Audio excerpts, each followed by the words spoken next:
Hello दोस्तों, आप देख रहे हो मैक त्रिपाठी चैनल और आपके साथ एक अच्छे दोस्त गाइड के रूप में मैं आपको वॉशिंग सेटअप के रिलेटेड जो भी डाउट हैं और क्या मशीन हमारे लिए इम्पोर्टेंस रखती है, कौन सी मशीन हमें लेनी चाहिए, उस पे ये पूरी कंप्लीट सीरीज़ में लेके आया हूँ। और अगर आपको वॉशिंग का बेसिक कुछ भी नहीं आइडिया है और वॉशिंग आप ट्रायल करना चाहते हो, बिज़नेस को समझना चाहते हो, कैसे उसको हम यूज करें, कौन कौन सी मशीनरी हमें चाहिए, तो हमारे प्रीवियस 2 वीडियो हैं उनको आप जाके चेकआउट करिएगा। और इस वीडियो में हम लोग बात करेंगे कि सीजर लिफ्ट क्यों ज़रूरी है आज के टाइम में हमारे वॉशिंग इंडस्ट्री में, और सीजर लिफ्ट की क्या इम्पोर्टेंस है, वो सारी चीज़ें इस वीडियो में समझेंगे। ये किस तरीके से हमारे लिए फ़ायदेमंद है उसकी भी बातें हम लोग इस वीडियो में करेंगे। तो इन डेप्थ हम लोग सीजर लिफ्ट की बात करने जा रहे हैं इस वीडियो में। तो बात करने से पहले गाइस, अगर आप पहली बार हमारे चैनल पे आए हो तो सब्सक्राइब ज़रूर कर लेना और कमेंट लाइक भी अगर हो सके तो आप कर देना। उससे हमें मोटिवेशन मिलेगा और हम अच्छे वीडियो आपके साथ ले आएंगे वॉशिंग से रिलेटेड और गैरेज से रिलेटेड मशीनरी की, और नॉलेज भी शेयर करेंगे। तो बिना टाइम को लिए हम लोग सब्जेक्ट पे आते हैं।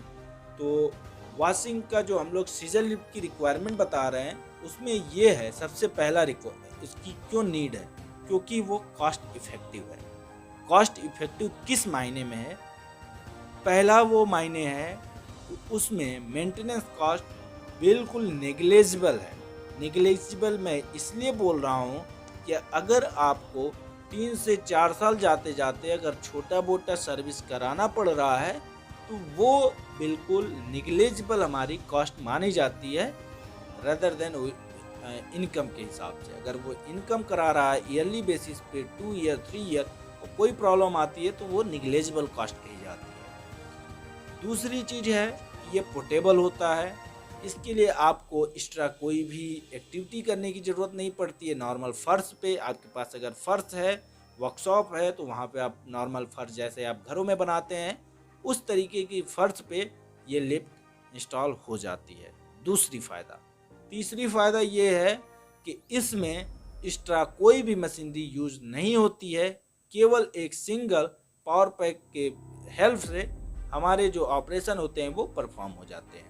तो तीसरी बेनिफिट। चौथी बेनिफिट ये है कि इसकी जो इंस्टॉलेशन कॉस्ट है वो बिल्कुल बिल्कुल निगलेजिबल मैं मानता हूँ, क्योंकि अगर आप सिंगल होस्ट लगवाते हो तो आपका 25 से 30 हज़ार रुपये का बजट जाता है। अगर आप सीजर लिफ्ट लगाते हो तो 2 से 4 हज़ार हार्डली आप पैसे में इंस्टॉलेशन करा सकते हो। तो 4 बड़े फ़ायदे हो गए। और 5वें सबसे बड़ी फ़ायदा मैं ये बताना चाहूँगा कि इसको यूजर टू यूज जो करना है ये बहुत ही बेटर परफॉर्मेंस देती है, बेहतर एक्सपीरियंस देती है यूज़र को। जो भी इसको ऑपरेट करता है उसको बेहतर परफॉर्मेंस मिलता है, एक्सपीरियंस अच्छा मिलता है, क्योंकि इसमें एक्स्ट्रा कोई भी एक्टिविटी नहीं करनी होती है। नॉर्मल आपको पुशअप करना है, पुश ऑफ कर लेना है। पुश अप करोगे तो आपकी लिफ्टिंग होने लगेगी, पुश ऑफ कर दोगे तो आपकी लिफ्टिंग डाउन होने लगेगी, गाड़ी डाउन होने लगेगी। तो इसको समझना भी आसान है, इसको बैलेंस करना भी आसान है, और सबसे बड़ी बात इसको उठाते समय इस पे ध्यान देना भी बहुत ही आसान है, क्योंकि इसमें बहुत ध्यान देने की ज़रूरत नहीं होती है। इनमें 4 पट्टियाँ होती हैं, पट्टियों के ही हेल्प से हम अपने चेचिस में लगा करके एक बार हमें देखना होता है कि चेचिस में प्रॉपर पट्टियाँ बैठ गई है कि नहीं। उसके बाद हम लोग विदाउट हेजिटेशन लिफ्टिंग करा देते हैं। तो ये तो हमारे 5 पॉइंट हो गए। अब इनकी क्वालिटी की अगर बात करें तो सबसे बड़ी क्वालिटी जो होती है सीजर लिफ्ट की, सीजर लिफ्ट आपको मार्केट में हर तरीके की मिल जाएंगे। 30,000 50,000 की भी लोग दे देंगे, आप कहोगे तो 30,000 की भी रिकमेंड कर दोगे तो वो भी आपको दे देंगे। होता क्या, मार्केट में हर तरीके की चीज़ें सर्वाइव कर रही हैं, हर तरीके की इन्फ्लुएंसर हैं। होता क्या है, सीजर लिफ्ट लेना बहुत ही इम्पोर्टेंट होता है, क्योंकि हर किसी को आइडिया नहीं होता है कि कौन सा सीजर लिफ्ट लेना चाहिए। अगर सीजर लिफ्ट की बात करें तो हर कोई कॉस्ट इफेक्टिव देख लेता है कि 50,000 की मिल रही है, ये ठीक है, ये 70,000 की मिल रही है, ये बढ़िया है, बेहतर है। लेकिन वो ये भूल जाते हैं तो उनकी क्वालिटी क्या हो सकती है। अगर कोई भी कंपनी अगर 1 लाख की दे रही है, 1,10,000 की दे रही है, तो वो क्यों दे रही है और ये हमें 50,000 की क्यों दे रहे हैं, ये कस्टमर डिफरेंस नहीं कर पाते हैं। क्योंकि अगर हमारी इंडिया की बात करो तो यहाँ पे लोग कम प्राइस को ज़्यादा प्रायोरिटी देते हैं, और यहाँ के बिजनेस ओनर भी मैक्सिमम लोग समझते हैं कि अगर आप कम पे माल क्वालिटी को डाउन करके भी दोगे तो लोग बहुत ही अच्छे वे में ले लेंगे। तो उनका रिवेन्यू तो हो जाता है, लेकिन कस्टमर का लॉस बहुत होता है इसमें। हम लोग मार्केट में निकलते हैं तो हमें आइडिया है कि कितने लॉस होते हैं, क्योंकि कोई भी बिजनेस ओनर मैक्सिमम जो होता है वो ज़मीन से जुड़ा होता है, कहीं से लोन लिया होता है, या अपनी पूरी पूंजी लगा करके जो ज़िंदगी में कमाया होता है उससे वॉशिंग सेटअप खोलता है। या कुछ लोग होते हैं कि अपने बिजनेस से कहीं से पैसे निकाल के करते हैं। बहुत ही रेयर होते हैं जिनके पास एक्स्ट्रा पैसे होते हैं और वो वॉशिंग में लगाते हैं, तो उनके भी फ़र्क नहीं पड़ता है। लेकिन वो अगर बात करें तो कभी भी चीपेस्ट पे नहीं जाते, वो बेस्ट चूज करते हैं। और हम आप जो मिडिल में हैं, जो एवरेज हैं, उनको ही चीप बेस्ट दिखता है।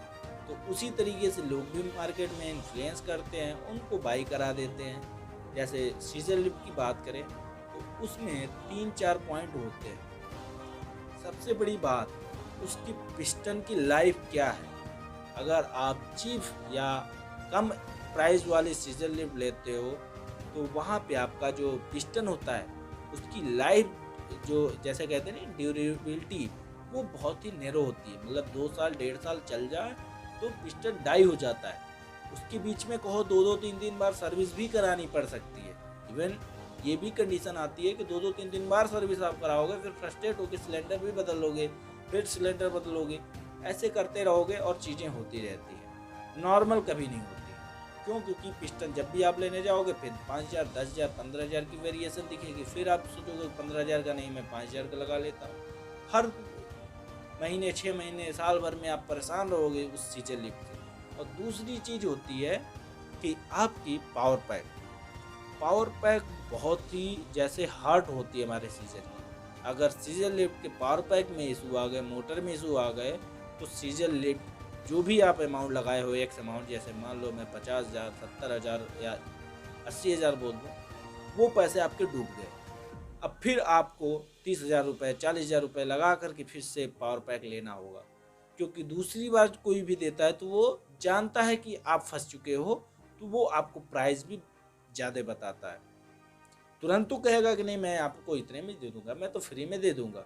लेकिन जब देने की बात आती है तो वहाँ पे हर कोई डिनाई कर देता है और साफ मना कर देगा। और आप अगर लेके फंस चुके हो तो आपको दोबारा बाई करना ही पड़ेगा, नहीं तो आपको उसको कबाड़ के भाव बेचने होते हैं। तो ये दोस्तों बहुत ही ध्यान देने की बातें हैं।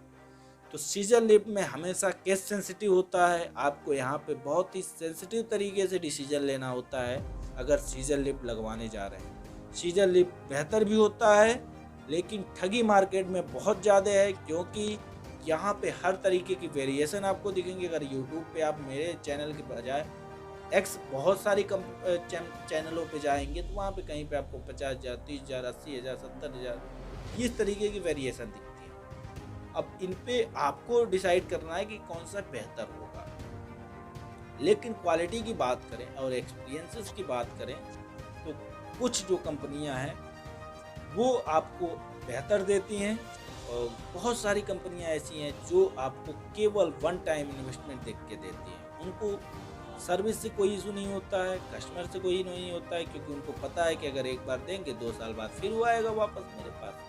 तो उनको इस चीज़ की डर नहीं रहती है, तो वो उस तरीके से मार्केट अपना बनाए रखे हैं। और आपको जानना होगा, अगर आज वीडियो पे आए हो तो आपको अवेयरनेस, मेरा जो इंटेंशन है, क्योंकि गैरेज में बहुत सारे ऐसी चीज़ें होती हैं जो बियॉन्ड द लिमिट है, मतलब कल्पना के परे है। इसलिए हम इस पूरी सीरीज़ को लेके आ रहे हैं, क्योंकि हमारे भी बहुत सारे कस्टमर हैं जो बहुत प्रॉब्लम को फेस कर रहे हैं। तो आप ना कर पाएँ, इसलिए सजेशन के तौर पे हम इस वीडियो को, इस सीरीज़ को लेकर के आए हैं, जिससे कि कम से कम आपको बेसिक आइडिया हो जाए कि कोई आपको ठगी ना कर पाए। तो ये तो रहा इम्पोर्टेंस हमारी सीजर का। ये 3 HP का हमारा पावर पैक होता है, उस पे ऑपरेट होता है, उसके लिए आपको वो जो ऑयल लगता है वो 12 लीटर की हाइड्रोलिक ऑयल होती है, इलेक्ट्रो हाइड्रोलिक ऑयल। ये सिंगल फेज और 3 फेज दोनों में अवेलेबल होता है। आप जो रिकमेंड करते हो उस तरीके से कंपनियां बना के आपको देती हैं। सिंगल फेज पे कहोगे तो सिंगल फेज, 3 फेज पे कहोगे तो 3 फेज। तो ये कुछ कॉन्सेप्ट रहे। हाइड्रोलिक पाइप होता है इसमें 10 मीटर का। अगर आपको एडिशनल रेंज बड़ा है तो आपको 15 मीटर का भी मिल सकता है। इंस्टॉलेशन की बात करें तो यहाँ पे जो एरिया चाहिए होता है वो आपको 8 फीट का एरिया चाहिए होता है लंबाई में, और चौड़ाई जो होता है वो 43 फीट का 43 इंची का चाहिए होता है। 43 इंची की चौड़ाई और 8 फीट की लंबाई में इसकी इंस्टॉलेशन हो जाती है। इंस्टॉलेशन कराते समय इसको ओपन में ना करा के 5 इंची की डेप्थ में कराने से क्या होता है, जैसे कोई भी मड वगैरह आ रही है गाड़ियों की तो वो ईजिली हमारी रिमूव हो जाए, हमारे फर्श पे ना लगे और बाहर कहीं भटके नहीं वो मड वगैरह, तो वो नाली में चला जाए। इसकी वजह से 5 इंची का डेप्थ में इसकी इंस्टॉलेशन करा लेते हैं। तो ये कुछ बेसिक आइडिया रही। इसके लिए अगर एरिया की बात करेंगे आप तो इसमें आपको कम से कम 10 फीट का एरिया चाहिए होता है। 10 फीट क्यों? क्योंकि इसका इंस्टॉलेशन मशीनरी का तो कम होता है एरिया, लेकिन आप जब वॉशिंग करते हो तो आपका वही 7 फीट तो गाड़ियों का हो गया। 20 से अगर बात करें तो 3.5 भी ले लें तो आपका, और 1.5-2 फीट एक्स्ट्रा, तो ठीक है, समझ पाए आप। तो आपका 10, 11 या 12 कह लो मैक्सिमम। अगर आपके पास 12 है तो इनफ है। अगर 12 से कम भी है तब भी आपका ये इंस्टॉलेशन हो सकता है। अगर 10 फीट का भी एरिया है तो आप 10 फीट के रूम में भी इसको इंस्टॉलेशन करा सकते हो। तो आई होप कि ये वीडियो आपको हेल्पफुल होगा। Thank you to all my viewers. Best wishes to you.